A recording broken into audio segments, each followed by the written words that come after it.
उदयपुर गांव में एक बहुत ही लालची व्यक्ति बाबूलाल रहा करता है। वो बहुत ही ज्यादा लालची था। उसे बस किसी भी तरह धन चाहिए था।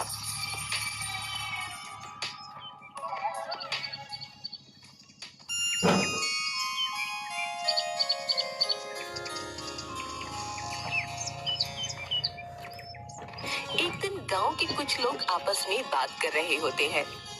अरे भाई, सुना है अपने गांव में चमत्कारी बाबा आए हुए? सुना है वो बहुत बड़े ज्ञानी हैं। उनसे जो भी मांगो वो अवश्य ही दे देते हैं। हाँ, क्या बोल रहे हो भाई? क्या सच में हमारे गांव में चमत्कारी बाबा आए हुए हैं? अगर ऐसा है तो मैं अवश्य ही उनके पास जाऊंगा। हाँ हाँ भाई, सुना तो ऐसा ही है।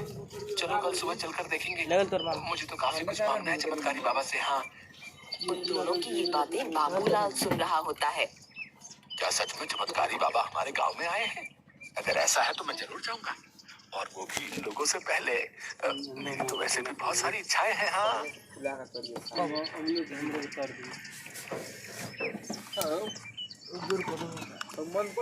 थोड़ी देर बाद वो गांव के जंगल में उस चमत्कारी बाबा के पास जाता है।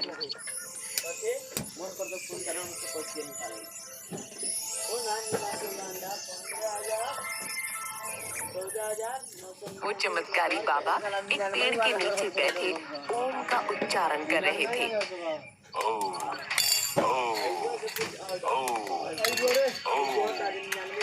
तभी बाबूलाल उनके पास जाता है। प्रणाम बाबा, मैं इस गांव का निवासी हूँ। मैंने बहुत सुना है आपके बारे में। मैं भी आपसे कुछ मांगने आया हूँ।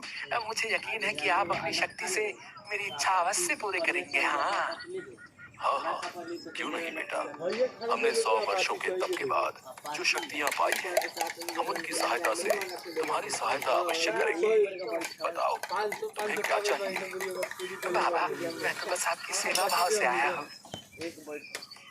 ये कैसा काम करेगा? हाँ, आप मेरे घर चले, मैं आपकी आओ भगत करना चाहता हूँ। इसके अलावा मेरे मन में कोई लालसा नहीं है। आशा करता हूँ आप मना नहीं करेंगे। आज के इस वक्त में तुम्हारे जैसा इंसान जो बिना किसी लोभ के मुझे आमंत्रित कर रहा हो, मैं अवश्य चलूंगा वत्स। जिसके बाद चमत्कारी बाबा बाबूलाल के साथ उसके घर जाते हैं।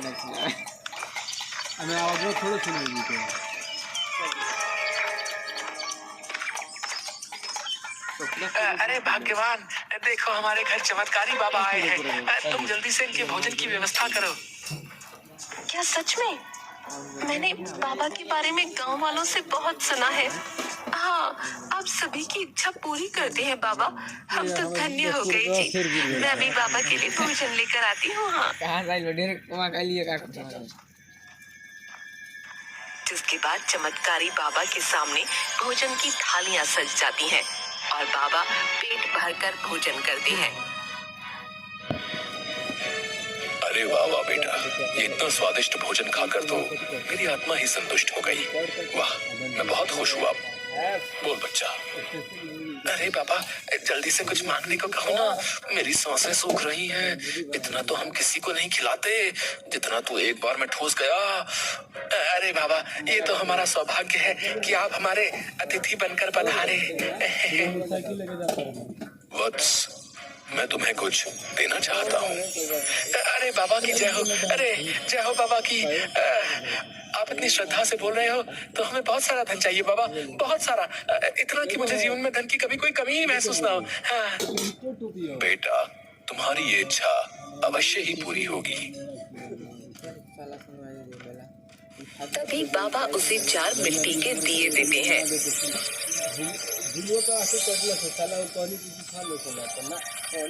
बेटा, ये 4 मिट्टी के दिए हैं जो तुम्हें धन की ओर ले जाएंगे। जब भी तुम्हें धन की आवश्यकता हो तो पहला दिया जला लेना। दिए के जलते ही तुम्हें एक दिशा दिखाई देगी जिस पर चलकर तुम्हें धन की प्राप्ति होगी। अगर तुम्हें दोबारा धन की आवश्यकता होगी तो दूसरा मिट्टी का दिया जला लेना, जिस पर चलकर तुम्हें फिर से धन की प्राप्ति होगी। अगर फिर भी तुम्हें धन की कमी महसूस हो तो मिट्टी का तीसरा दिया जला लेना, जहां से तुम्हें अपार धन मिल जाएगा। लेकिन भूल कर भी चौथा दिया न तो जलाना है और न उस दिशा की ओर जाना है। अगर तुमने ऐसा किया तो तुम अपना सर्वनाश कर बैठोगे। ठीक है बाबा, मैं चौथा दिया नहीं जलाऊंगा। हाँ। अच्छा ठीक है बेटा, अब मैं चलता हूँ। इसके बाद वो बाबा वहाँ से चला जाता है।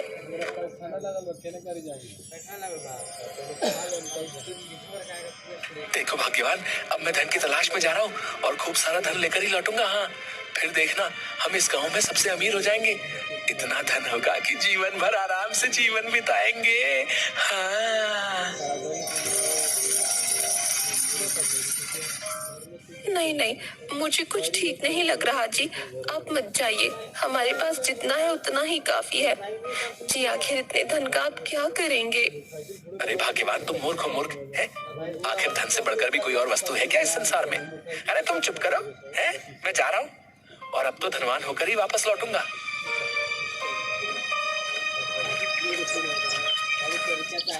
दुख भरे दिन गए रे भैया, अब तो सुख आयो रे।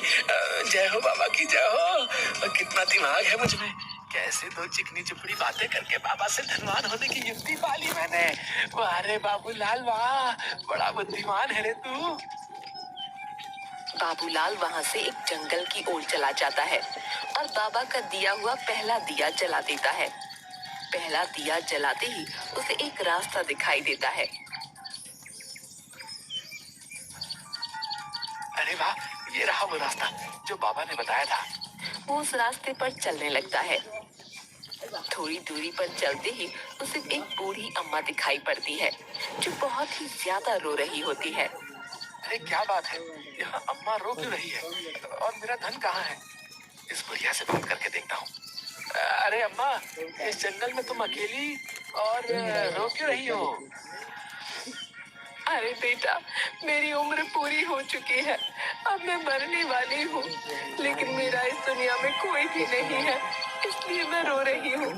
आखिर मरने के बाद कौन मुझे अग्नि देगा बेटा? मेरे पास मेरा जोड़ा हुआ कुछ धन है, लेकिन मैं उसे ही अपना धन दूंगी जो मेरे मरने के बाद मुझे अग्नि देगा। बाबूलाल ये सुनते ही लालच में आ जाता है। क्या सच में तुम्हारा कोई नहीं है अम्मा? अच्छा कोई नहीं, मैं तुम्हें तुम्हारे मरने के बाद अवश्य ही अग्नि दूंगा। हाँ हाँ, तुम मुझे ही अपना धन दे देना है। ठीक है, यहाँ से कुछ ही दूरी पर मेरी एक झोपड़ी है, उसमें एक पोटली में मेरा धन रखा हुआ है। मेरे मरने के बाद तुम वो धन ले लेना और मेरे शरीर को मुख अग्नि देना। ऐसा बोलते ही बूढ़ी अम्मा के प्राण निकल जाते हैं। तभी बाबूलाल पास के जंगल में जाकर कुछ लकड़ियां लेकर आता है और उस बूढ़ी अम्मा को अग्नि देता है।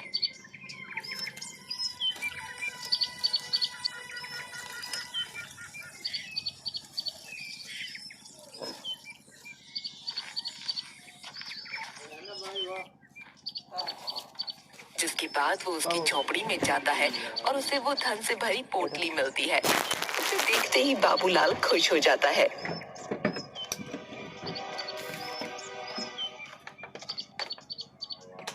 अरे वाह वाह वाह, इसमें तो सच में धन है, लेकिन ये क्या, ये तो बहुत ही कम है। इसमें भला मेरा क्या होगा?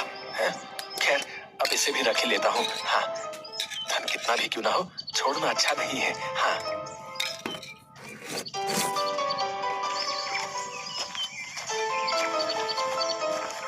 जिसके बाद वो वहाँ से थोड़ा आगे बढ़ता है। इतने कम धन से मेरा क्या होगा? अरे हाँ, मुझे दूसरा दिया जलाना चाहिए। और अब बाबूलाल दूसरा दिया जलाता है। दूसरे दिए के जलते ही उसे फिर से रास्ता दिखता है। बाबूलाल उस रास्ते की ओर चलने लगता है। आगे बढ़ते ही उसे एक जगह दिखती है जो बहुत ही सुंदर होती है। वहाँ पर बहुत सी रोशनी होती है। जमीन के एक टुकड़े के ऊपर बहुत सारी तितलियां उड़ती दिखाई देती हैं। अरे लगता है ये तितलियां मुझे संदेश दे रही हैं। इस जमीन के नीचे ही धन है। हाँ, तभी वो जमीन खोदने लगता है और जमीन के अंदर से अचानक से रोशनी निकलती है। वो देखता है कि एक बहुत ही सुंदर चमकता हुआ हार वहाँ है। ये देखकर तो बाबूलाल की आंखें चार हो जाती हैं। अरे वाह वाह वाह, इतना सुंदर सोने का हार, हाय हाय, ये तो सच में बहुत सुंदर है। वाह वाह वाह वाह, इसे मैं अपनी पत्नी को दूंगा। हाँ, गाँव में इतना सुंदर हार तो किसी की भी पत्नी के पास नहीं होगा। अरे वाह वाह वाह, लेकिन भला इस एक हार से मेरा क्या होगा? नहीं नहीं नहीं नहीं नहीं, मुझे तो अपार धन चाहिए। हाँ, बाबूलाल फिर से आगे बढ़ता है और तीसरा दिया जलाता है। तीसरा दिया जलते ही उसे फिर से रास्ता दिखता है और वो उस रास्ते पर चलने लगता है। तभी वो देखता है कि चारों तरफ कुछ भी नहीं है सिवाय एक विशाल पेड़ के। उस पेड़ के पास जाता है। अरे न जाने कहाँ होगा अपार धन, मुझे तो कुछ दिखाई नहीं दे रहा है और अब तो मैं थक भी गया हूँ। जिसके बाद वो उस विशाल पेड़ के नीचे बैठ जाता है। थोड़ी देर बाद उसके ऊपर एक पत्ता गिरता है।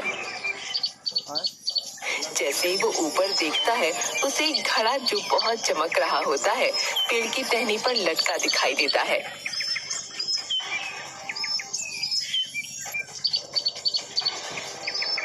बाबूलाल ये देखकर हैरान हो जाता है। अरे ये मिट्टी का घड़ा इतना चमक क्यों रहा है? तभी वो पेड़ के ऊपर चढ़ जाता है और वो घड़ा उस टहनी से उतार लेता है।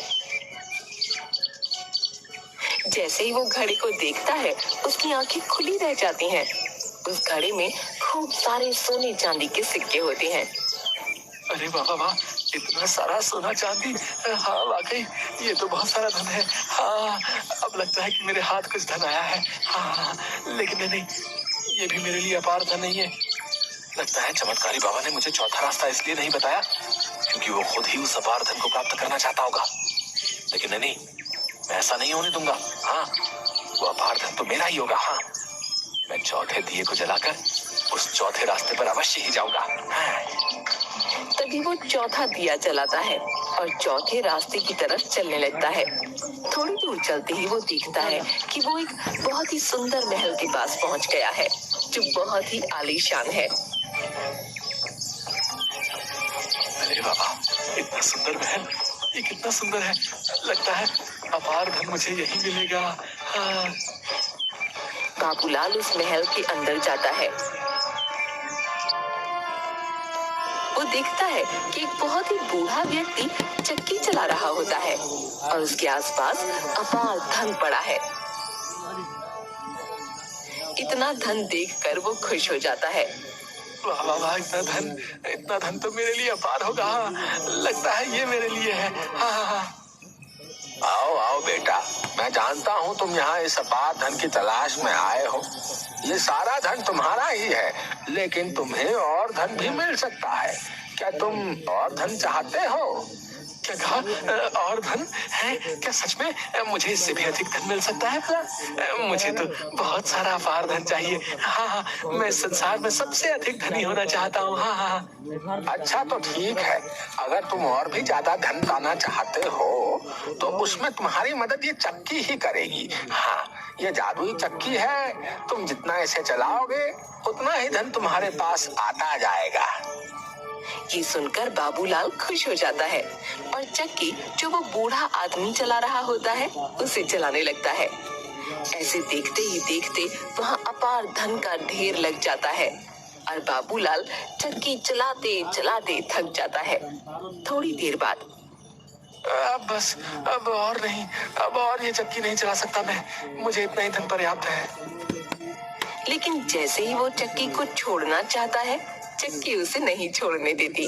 वो चाहकर भी अपने हाथों को चक्की से हटा नहीं पा रहा था।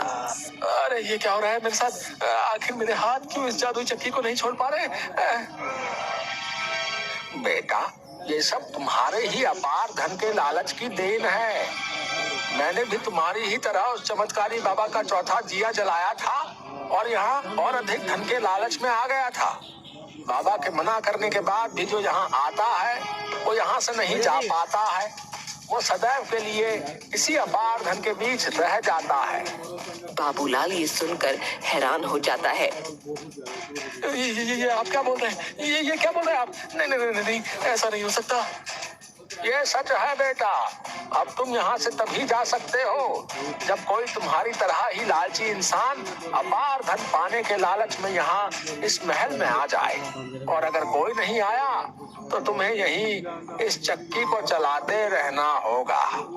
ये सुनकर बाबूलाल जोर जोर से रोने लगता है। हाय हाय, ये मैंने क्या कर दिया? अपार धन पाने की चाह में अपना सर्वनाश कर बैठा। मुझे अधिक लालच नहीं करना चाहिए था। हाय हाय हाय।